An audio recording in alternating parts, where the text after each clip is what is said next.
پہاڑی زبان میں اپڈیٹ سنیے۔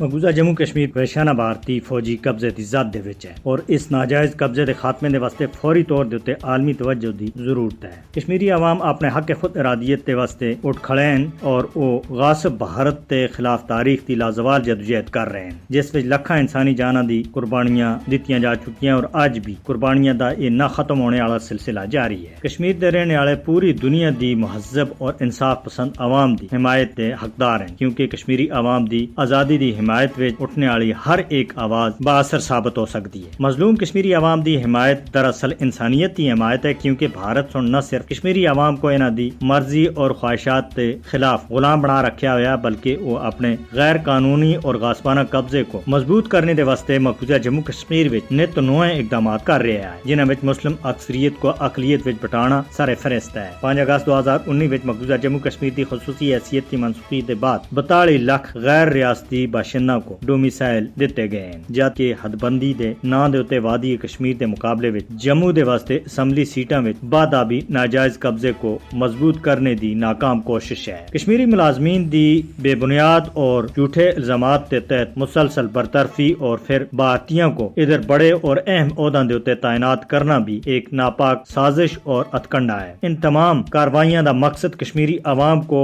اپنی سرزمین دے اتے ملازمتاں اور جائیداد و املاک تھی محروم کرنا ہے۔ انصاف اور امن دے علمبرداراں کو محکوم کشمیریاں دے نال کھڑا ہونا چاہیے۔ دنیا دے ہر ذی شعور انسان کو مظلوم کشمیری عوام دی حمایت وچ اپنی آواز بلند کرنی ہو سی۔ دنیا کو اقوام متحدہ دی منظور کیتیاں گیاں قرارداداں اور حق خود ارادیت دے واسطے کشمیری عوام دی جدوجہد دی حمایت کرنی چاہیے۔ اقوام متحدہ کشمیری عوام دی منصفانہ جدوجہد دے نال کھڑے ہوں اور تنازع کشمیری عوام دی مرضی اور اپنی منظور کیتیاں گیاں قرارداداں دے مطابق حل ہونا چاہیے۔ فسطائی مودی حکومت کو مقبوضہ جموں کشمیر وچ اس دے جنگی جرائم دے واسطے قانون دے کٹہرے وچ کھڑا کیتا جانا چاہیے۔